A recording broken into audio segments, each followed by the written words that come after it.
Well, we're at the PIMA Air and Space Museum in Tucson, Arizona. And it is quite a place. Huge. Absolutely huge. Some 400 airplanes. And some very unique airplanes. Aircraft, I should say. Some outside, some inside.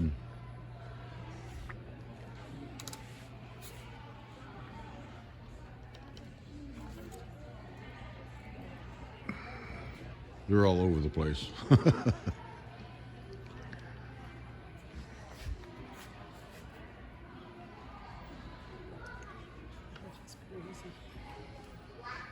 Yeah. So it's quite a bit to see here. So, skin panel from a Boeing B-52.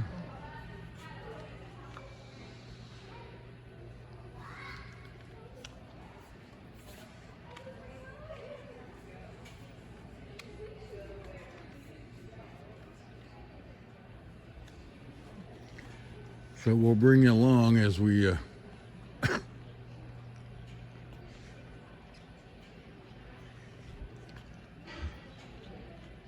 tour the museum. Y'all know what that is, right? The F-4 Phantom. And the Blue Angels.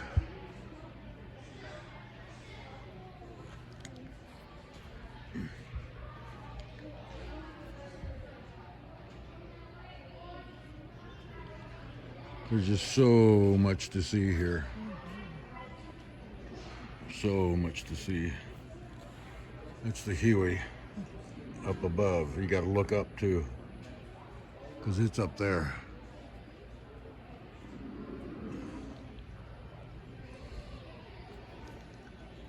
So you got to really, really look.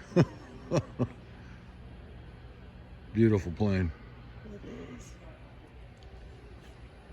So there's quite a bit to see.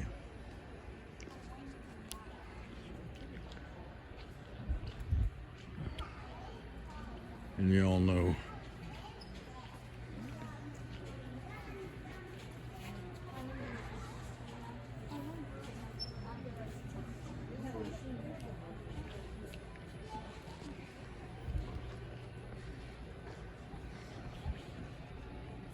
this from Vietnam. The Huey was a workhorse during Vietnam. Rocket pods, miniguns.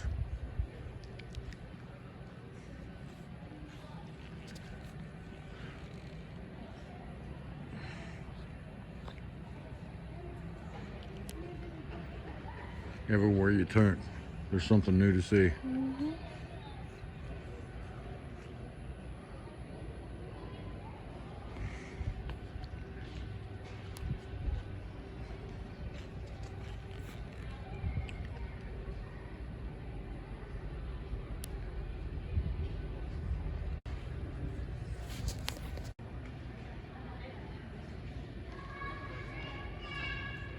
And that's an F-14 Tomcat.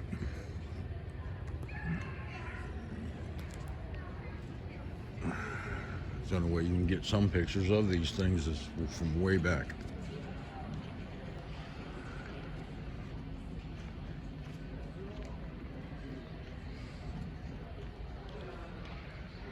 There's so much to see here.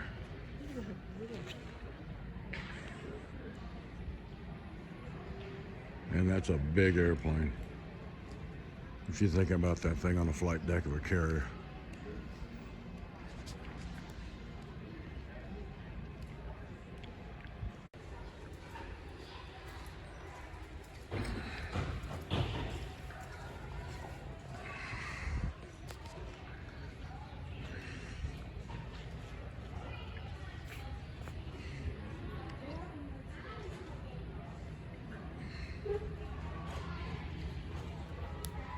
As with anything else, you guys can pause the video to read some of this, but there's the story of the Tomcat.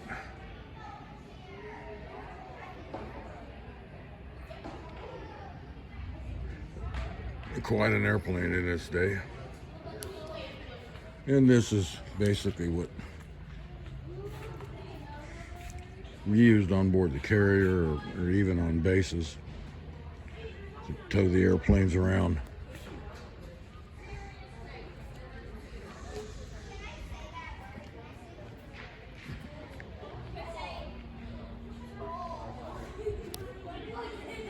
That's the Sparrow.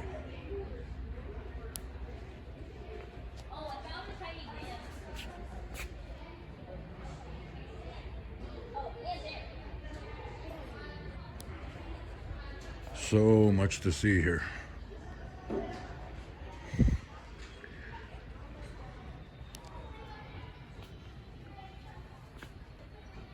Here's information on the Kitty Hawk.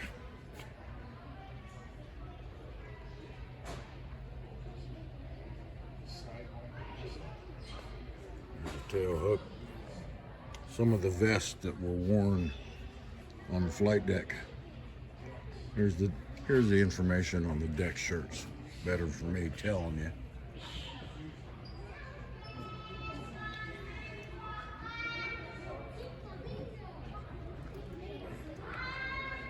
And again, you can pause the video so you can see and read all of it. I wore a green shirt, part of the squadron. Here's a tie-down chain. A cranial helmet. Wore a lot of those. Here's some other shirts. And back in my day, those were pretty hot, especially when you're in the Pacific and it's hot up on the flight deck.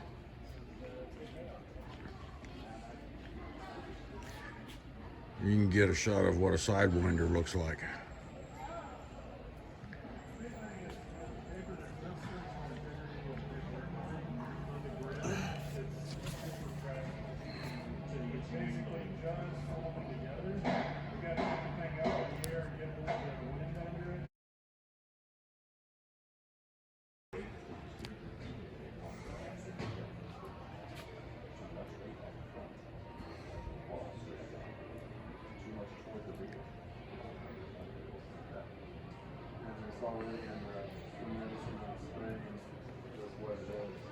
Yeah, I get worried seeing the deflection there. Yeah. Down in that valley, it's like the wing is creasing and it's cracks. And I think we need to pick it up more to be able to see what it's doing. As we pick up in the rotor watch, because you get that where it's just a couple of those concerns.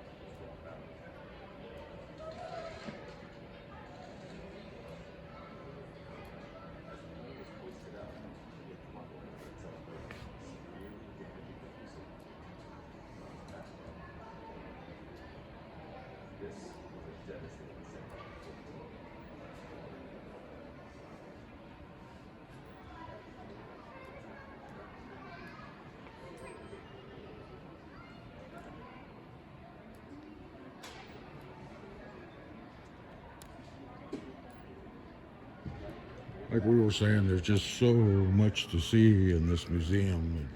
We've got a 2-day pass. I'm not sure if we're going to use it full 2 days, but I got to tell you, there's so much here to see. Like we were saying, this is a PIMA Air and Space Museum in Tucson, Arizona.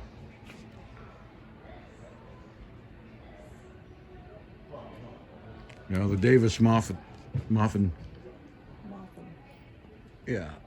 Air Force Base is now closed indefinitely. So you can't go to the boneyard anymore, to the public, to civilians.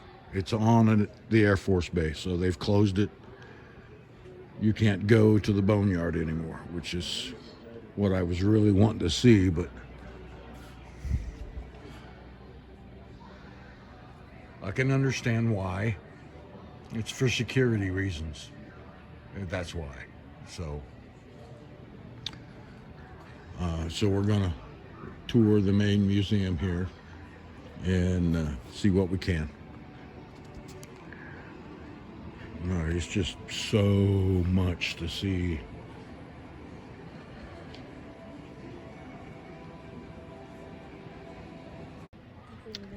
There was a famous TV show, I can't remember now what it was, that this airplane was in, this single engine float.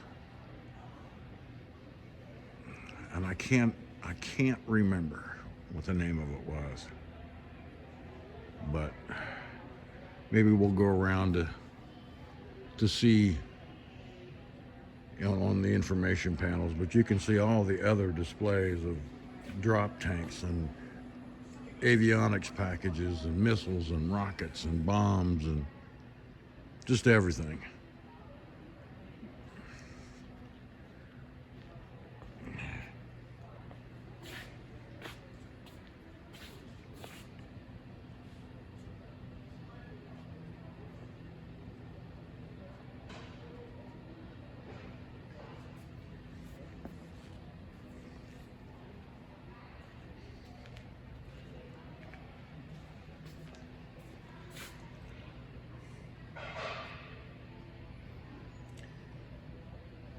See, these are tactical nukes. They're not, the missiles have more than one nuke, right? You've seen them with the other. Well, these are small yield. We used to load these on the A7s as well. This is a bomb, and as it dropped it, then fins would come out the back, and it would spin as it went to its target.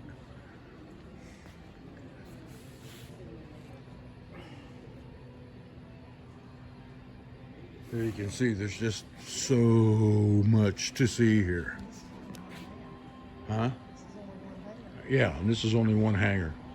So, and there's a SR-71 Blackbird sitting up over there.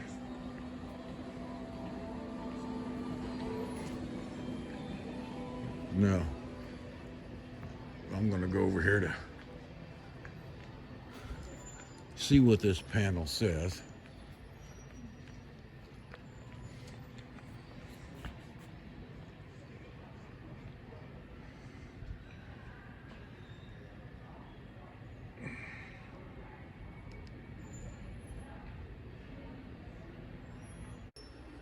I got the feeling this video is going to be a long one, but that's a U.S. Navy PBM-5. And you cannot get the whole thing in here, but it's just absolutely huge. And this is basically a small plane, but it's incredible.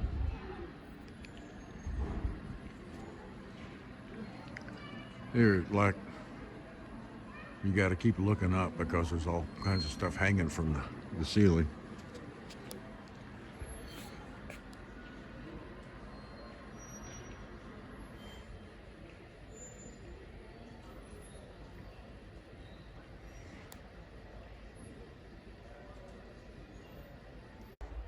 Well, folks, I'm going to show you the rear end of the SR-71 first. Housing for the engine, and there's the engine. And we're going to walk around this SR-71 Blackbird. You can see the skin of the airplane. I don't know for sure, but I think a lot of it was made out of titanium or something like that. I don't remember. I'm sure it's going to be on a panel that we're going to see. You can hear sounds.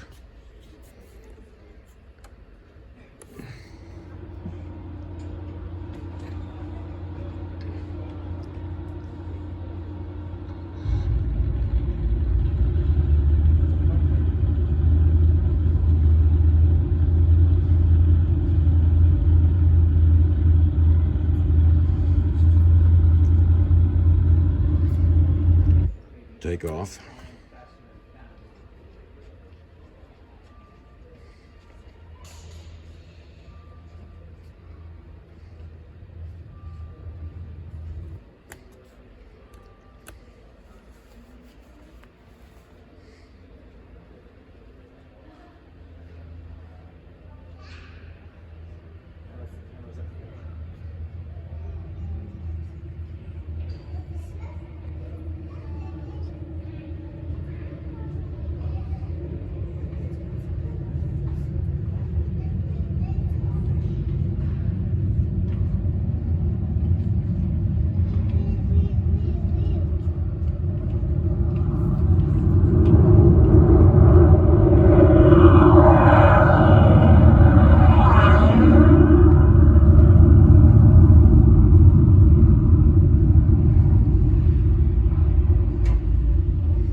Sonic booms.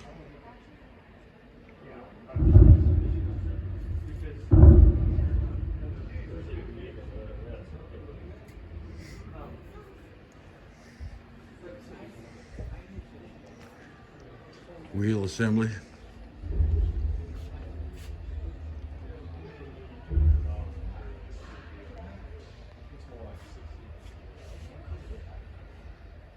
There was a time that you would be shot for standing this close to this bird.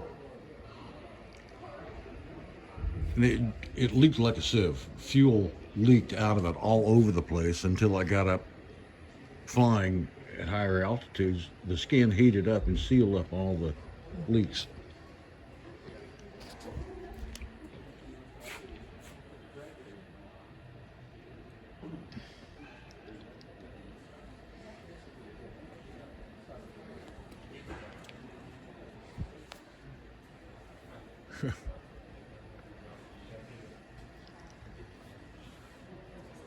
Man, oh man.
None of those were ever lost.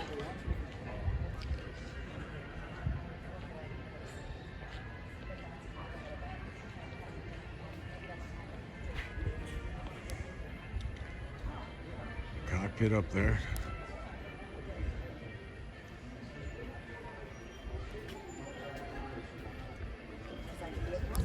And I can travel. I come to Tucson and I live with PIMA. Yeah. So I love my job. And I don't know if I'm happy any other way. Maybe if I'm from Texas, DFW. My family and friends are over there, and I'm going to be working in Fort Worth. So it's to be really close to home. Yeah. For a year. I didn't know they had a drone. Bouncing around sounds kind of fun too. So bouncing around sounds kind of fun.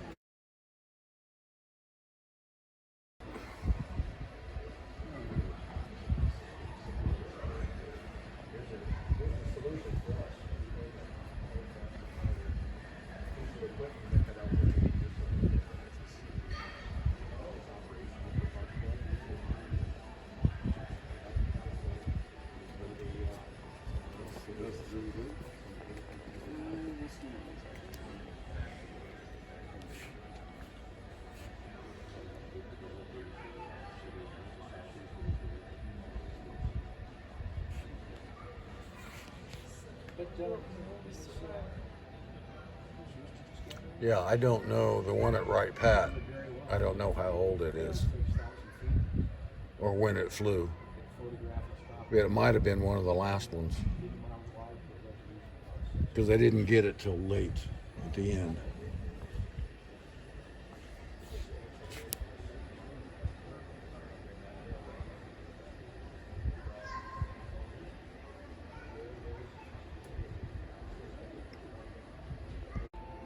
They had a very distinctive sound. It wasn't a fast airplane, but it was a tank killer. And one time during the Middle East War, one of the pilots, they were all laughing because he actually shot down an enemy plane with one of these.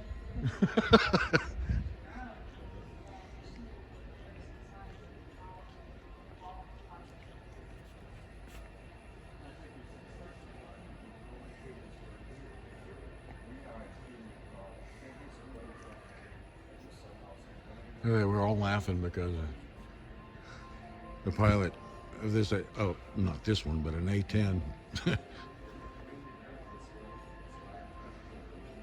shot down, I think it was an Iranian pilot in a fighter, and it just destroyed the plane with his, because this thing kills tanks.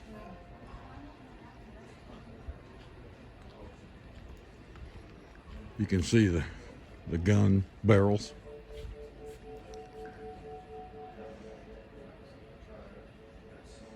And they rotated. It had a very distinctive sound to it.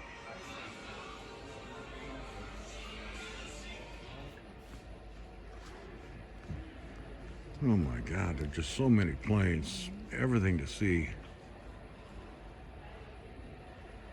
I'll give you another shot of the 71 sitting over there.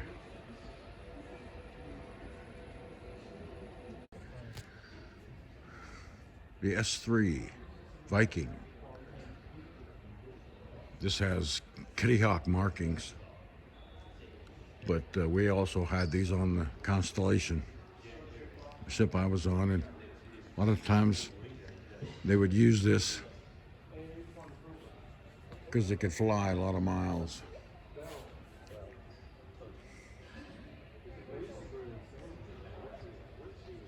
A lot of times they would use this to fly to get mail and stuff. It had a lot of range.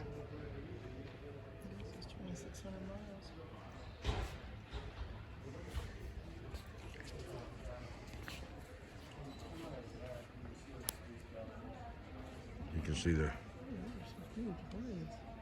oh yeah, absolutely.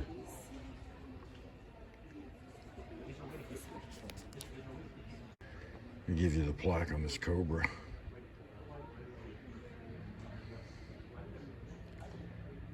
As always, you guys can pause the video. There's a lot of different other things too you can see, like squadron plaques and patches, and oh my God, there's just so much to see here. If you guys ever get out to Tucson, you got to stop here at this Air and Space Museum. And we haven't even begun to look outside yet, but it's just incredible.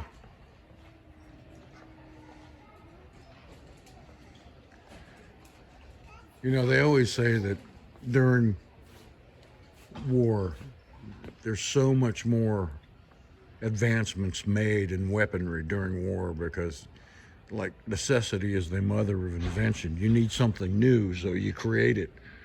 Well, it's kind of like the SR-71. The problems they had to come up with a solution for were so monumental. Flying as high as it did, 85,000 feet, and you know, but they solved all those problems. My God, is that an A7? No, I think that is an F8. No, it might be an A7. The F8 looks like the A7, but it breaks where the top, on top of it where the wing is. The wing would move up and down.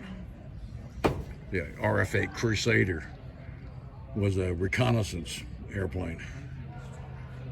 But you can get an idea, and I'll take more video when we get outside, but my God, there's just a huge amount of airplanes out there.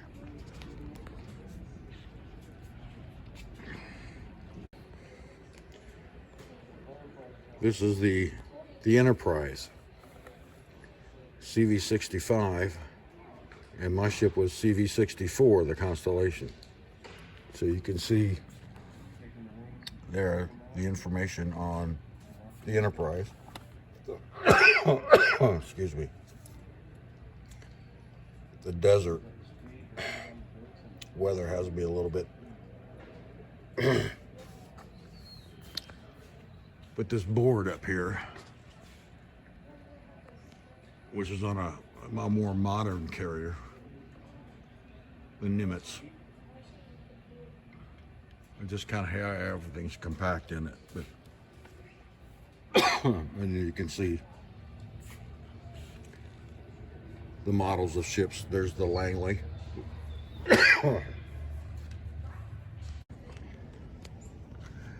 You can see outside, there's another F4 Phantom sitting over there in the Eagle. You can see just how many airplanes are here. I mean, my God, they're everywhere. And way back there in the corner is a B-36, believe it or not. So there's a Harrier back there.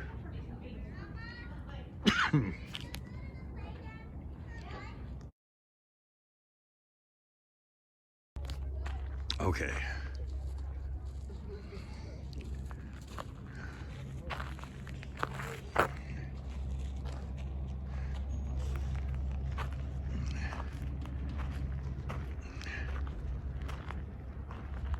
Now this is an A7D.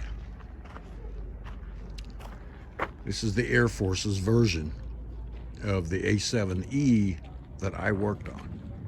Now the D had a lot of changes. Notice you don't see a launch bar on the front of this thing. That's one of the dead giveaways. But it was a lot different than the Navy's version. But this was the Air Force version.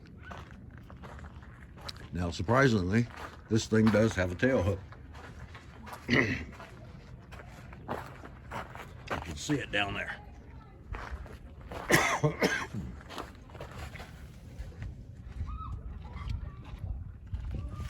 Even on the Air Force versions, they could have a resting wire at Air Force bases. Stop the airplanes, but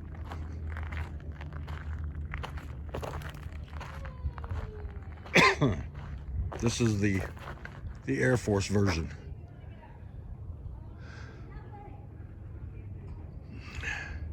The A7D.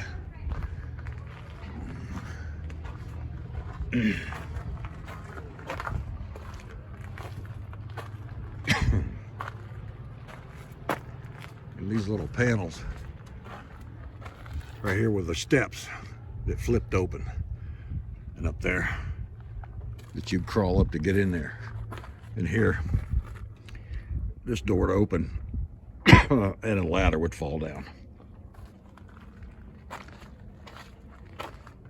This is the avionics bay where all the avionics computers were.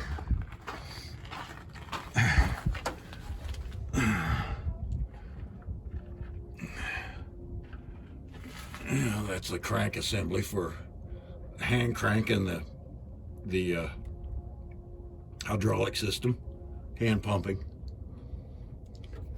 This thing had a speed brake that was underneath underneath the airplane.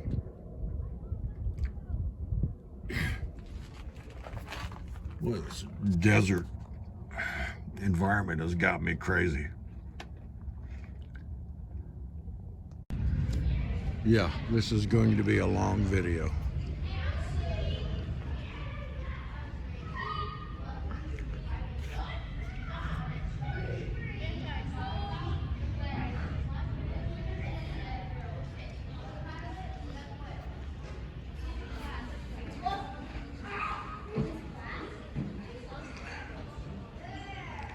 Looks like a C-47.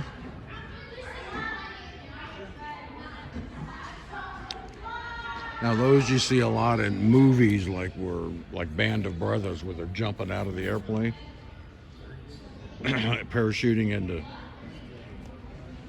Germany. That's what they flew in.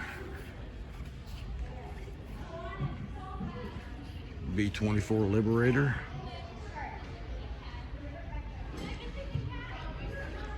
These flew a lot in the Middle East during World War II.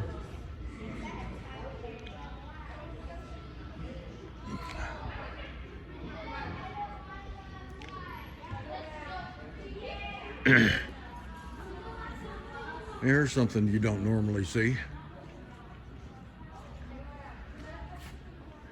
Can you guess what that is, Tammy? A drone? Nope. Well, yes. It's a bomb. But it dates back to World War II.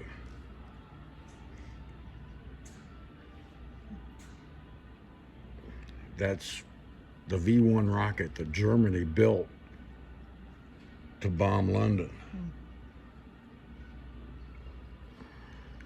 And the V2 didn't have that big thing on the back of it. That was basically that was the engine. The rest of it was a bomb.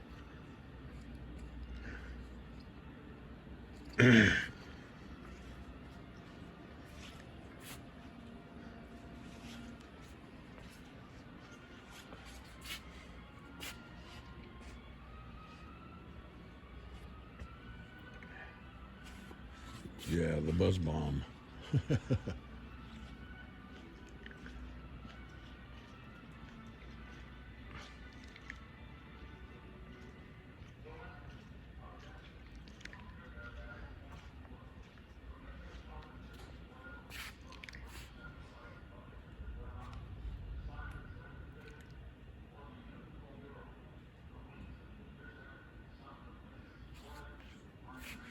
It sounded really weird when this thing was flying towards London. It made a buzzing sound, and that's why they called it the buzz bomb.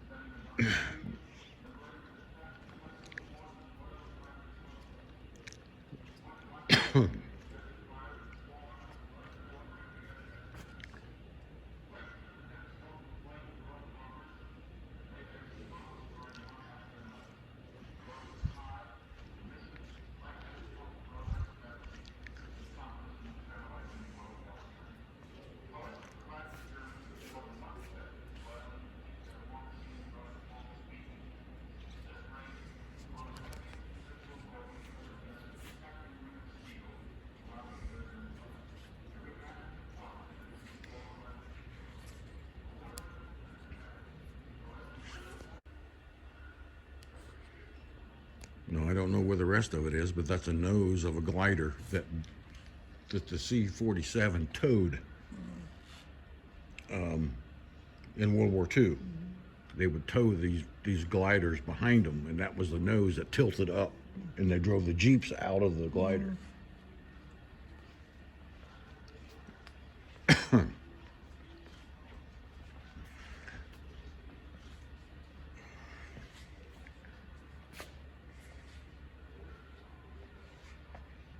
There's a big cable and that red handle up there that you see that they would pull that handle and it would disconnect the tow rope.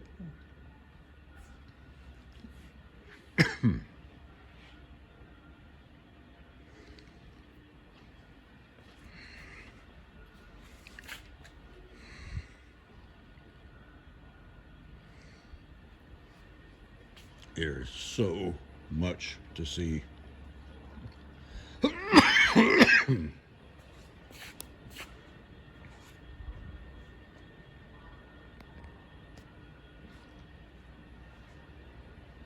sorry for all the hacking and coughing, but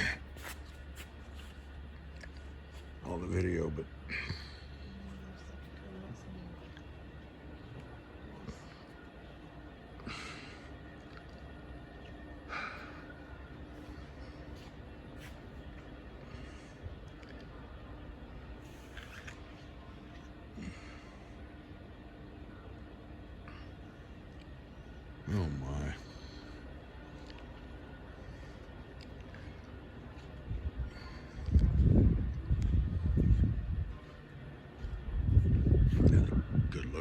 B-24.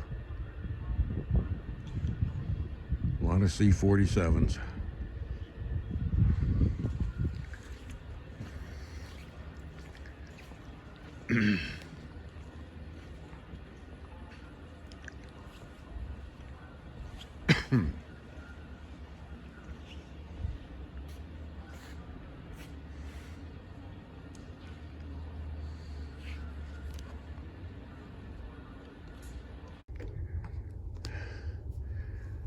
Now, during Vietnam, these airplanes were used to help locate and help coordinate rescue of downed pilots during Vietnam. Yeah, they were used for reconnaissance, but I can't remember the name of the movie with Danny Glover. But this is one of the airplane he flew to help rescue the pilot or the reconnaissance officer. Jerry Reed was in the, I can't remember the name of the movie off the top of my head, but this is like the airplane he flew in that movie.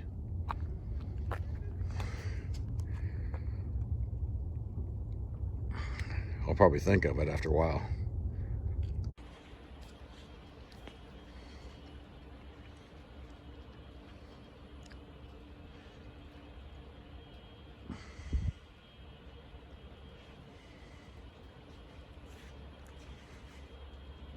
B-29.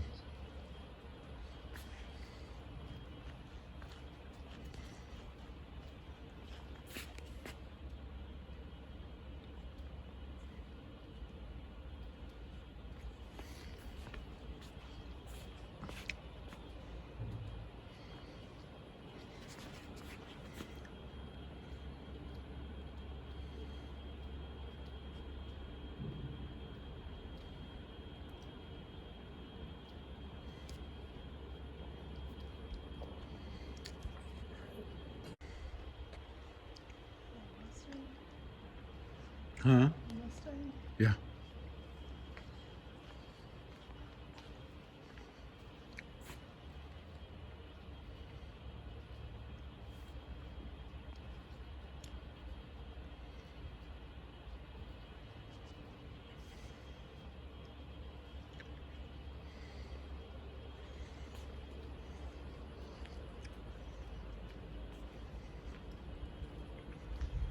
There's just so many planes to see. It's just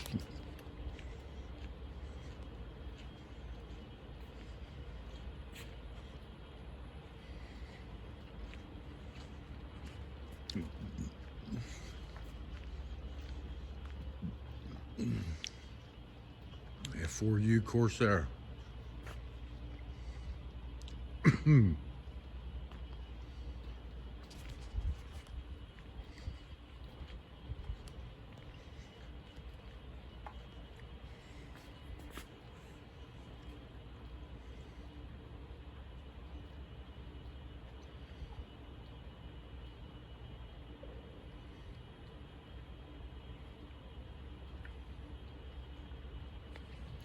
Baba Black Sheep.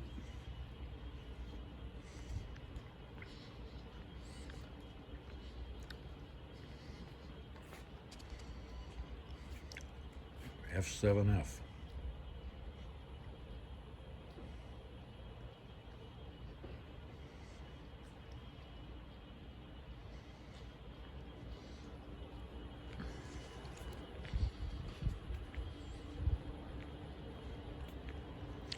MiG-15.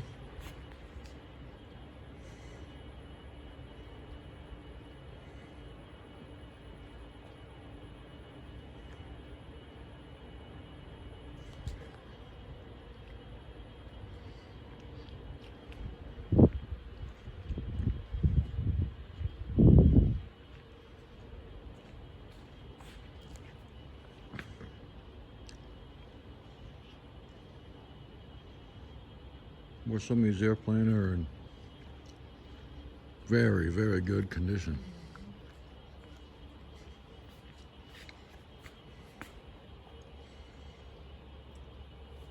There's some of these sabers outside too.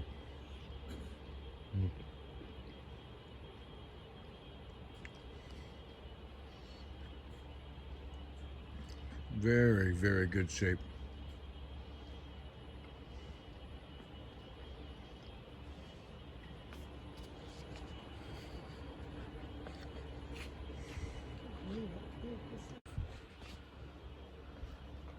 A look up inside the B-29.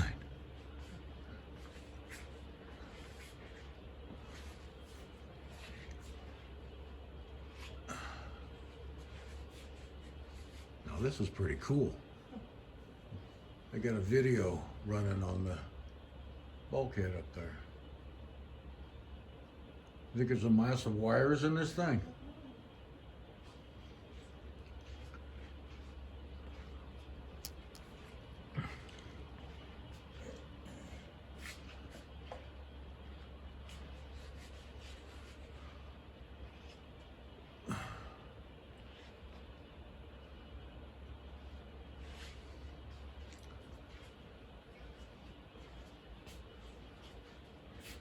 Jeez.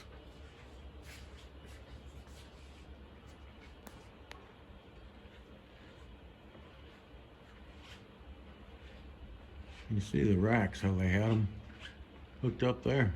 Yeah.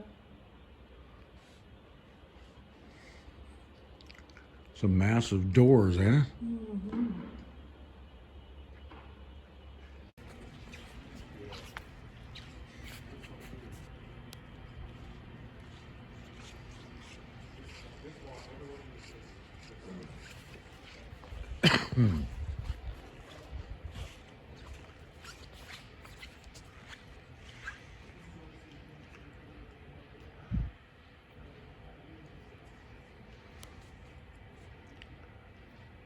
Imagine that thing fitting on a World War II carrier.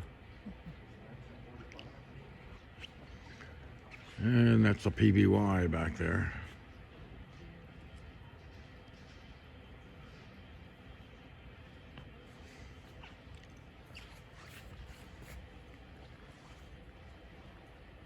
There's just too many airplanes to.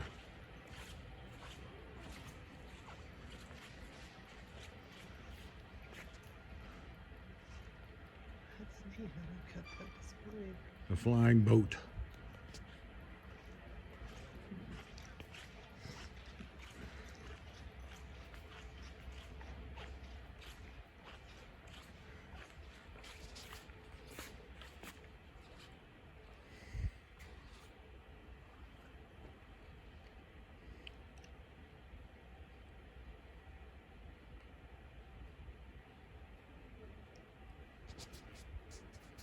Looks in really good shape.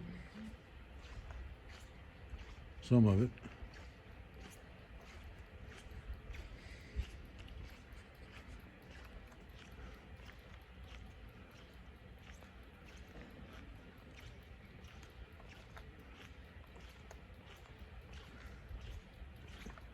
The TVM Avenger.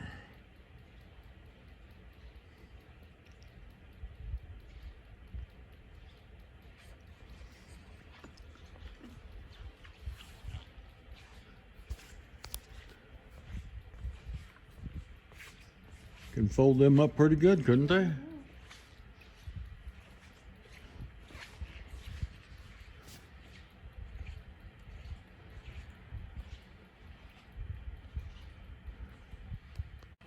There's a Spitfire.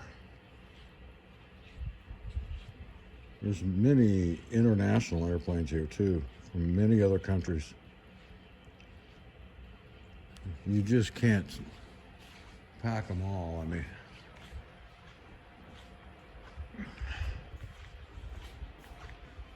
A Rolls-Royce engine. That's what these had in them.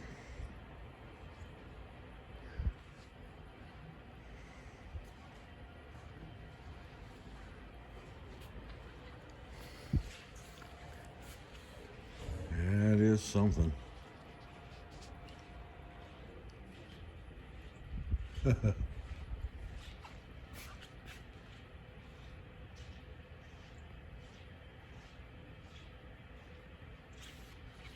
Just man, everywhere you look, there's just something different.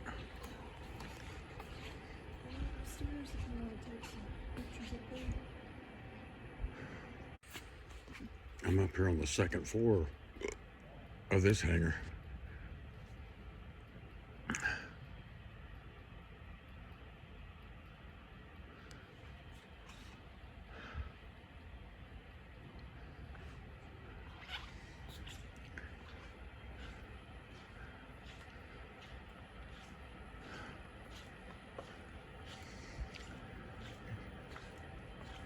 You get a better view of the Mitchell.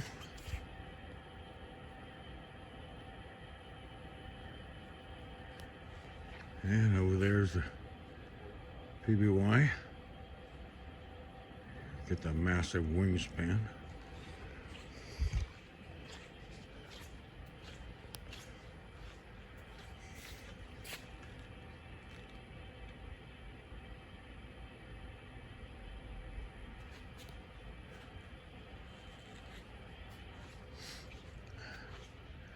There's all kinds of exhibits here.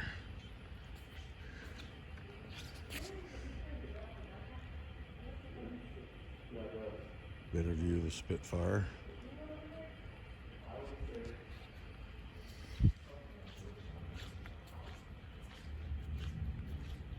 And the Avenger.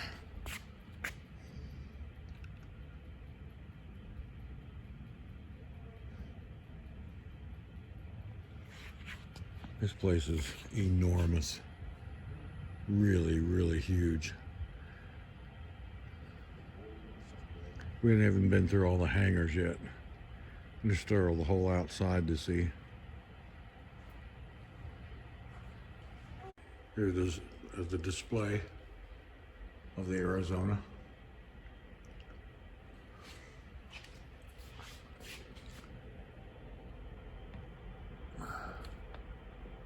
Don't know if you can read it or not.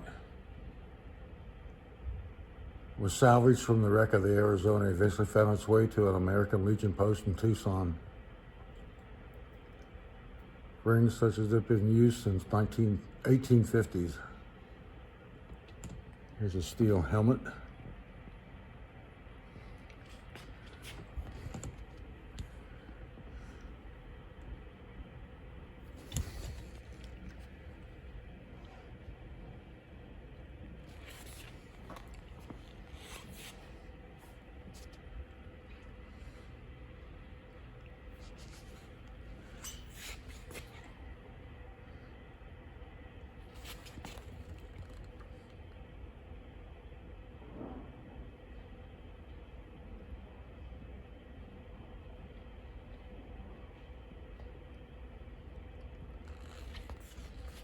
And there's a piece of the Arizona.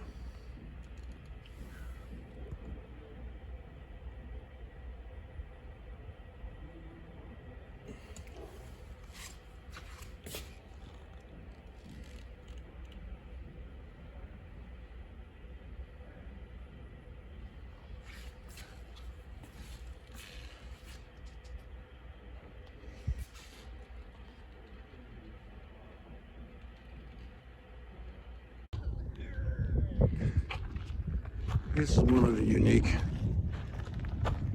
jets. Lockheed Shooting Star.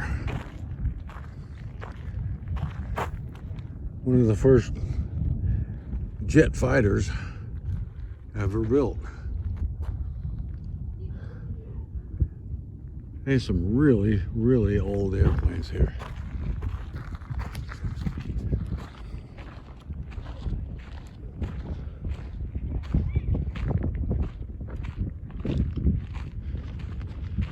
Make our way over here to the B-17.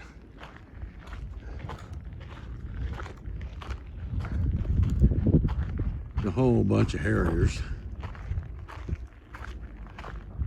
So we're going to make our way over here to the B-17 Flying Fortress home. So,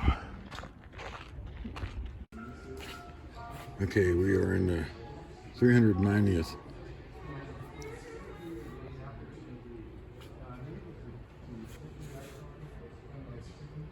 B-17 hangar. And there it is. And the greeter was just telling us that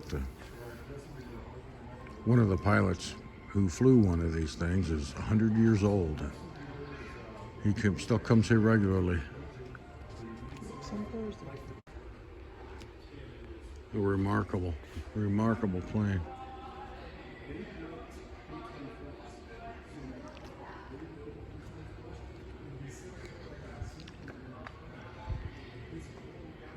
We'll take you up. We'll let you see inside of it.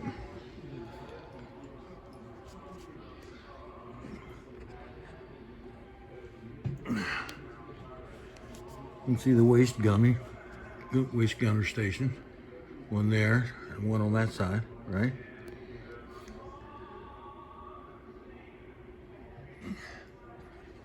And then back through the tail strut to the tail of the airplane. And this one has a rear gun in it.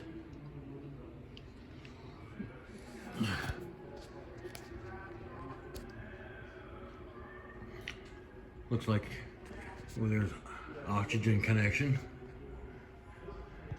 All the intercom and the control cables you can see running on the top of the overhead. And you can just see the ball turret down there.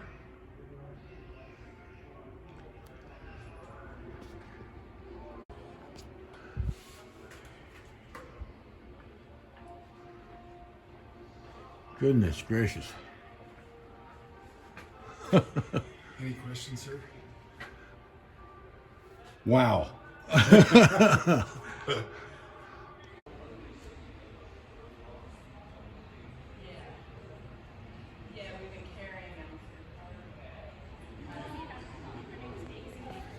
It's quite a plane, isn't it?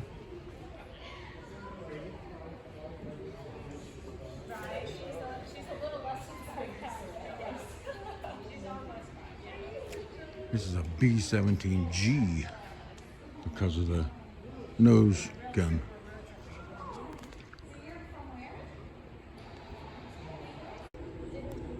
I don't know if this is going to come out, but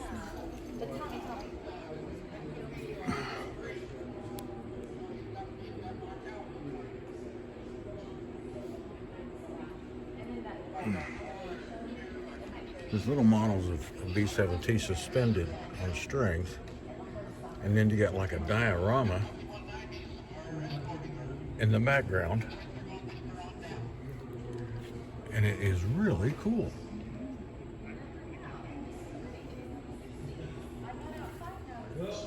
The way they've got it displayed, and you can see that the airplanes, the little models are moving in there. And they got a little narration going at the same time. I don't see any. Oh, there she went. Goodbye.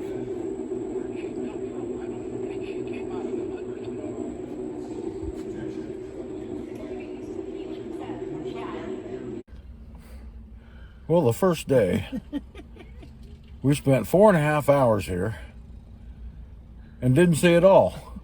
So a good part of it. We saw a good part of it.